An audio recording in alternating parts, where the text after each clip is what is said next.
Je m'appelle Baptiste Louvion, j'ai 29 ans. Je suis, du coin de Walincourt.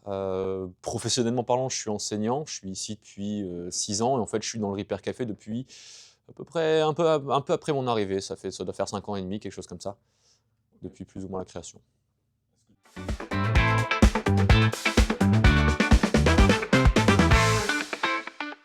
Alors le concept du Ripper Café, c'est une association qui ne vient pas de France, qui est un mouvement international et qui en fait promeut à la fois la sensibilisation des personnes à la réparation, en réparant les objets, et puis aussi qui a vocation à vouloir faire du lien social, d'où le nom Ripper Café. En fait, le café, il est vraiment là pour dire, bah, effectivement, notamment dans les villages, c'est super intéressant.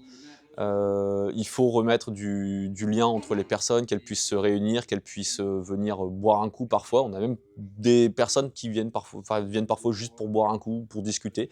C'est très bien, même si l'objectif, c'est vraiment surtout la réparation et la sensibilisation, à la réparation.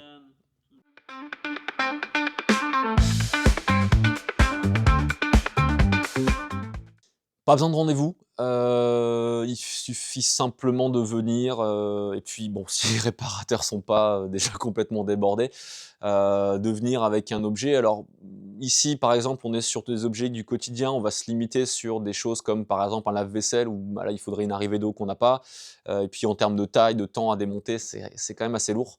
Mais tout ce qui va être objet, pas simplement électronique, mais objet du quotidien, c'est dans nos cordes et donc il suffit juste de venir, de lire la charte, de renseigner l'objet et puis après, dès qu'un réparateur est disponible, on y va. Et du coup, c'est ouvert quand?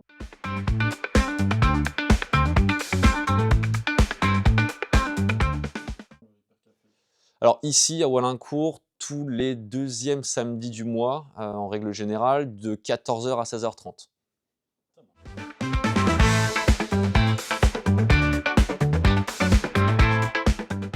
J'aime pas cette idée de dire que en fait une panne devrait être irréparable. Enfin, j'ai grandi dans un environnement personnellement où en fait, enfin, dès que c'était cassé, on pensait pas à jeter et à racheter, parce que, bah, c'était gâché et bah, que ça coûtait cher aussi. Ça a toujours été cette optique de dire: «Bah, OK, comment je fais pour réparer?» et puis aussi, bah, curiosité personnelle en fait. J'aime démonter des objets pour comprendre comment ils fonctionnent. Ce qui a fait qu'effectivement, avant d'être enseignant, j'étais ingénieur en mécanique. Et en fait, ça a été alimenté par cette volonté justement de vouloir réparer et en fait, le Repair Café n'a fait que développer cette passion. Le Repair Café, ouais, je suis dans le mouvement depuis 2015, donc effectivement, ça commence à venir un petit peu. Mais enfin, voilà, c'était vraiment une passion et puis cette enfin, je veux dire, ce lien social qui me plaît énormément aussi, de rencontrer des gens, de rigoler un bon coup et puis effectivement de chercher des pannes.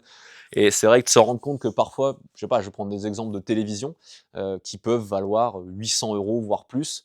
Ah, quand on se rend compte que c'est une pièce qui vaut 30 € et que du coup la télévision elle repart, quand on connaît effectivement le coût économique de l'objet, le coût environnemental, bah, effectivement pourquoi se priver de ça alors? Ça veut pas dire qu'on y arrive tout le jour, l'électronique se complexifiant de plus en plus, mais effectivement la satisfaction elle est là. Quand ça fonctionne, la satisfaction elle est là.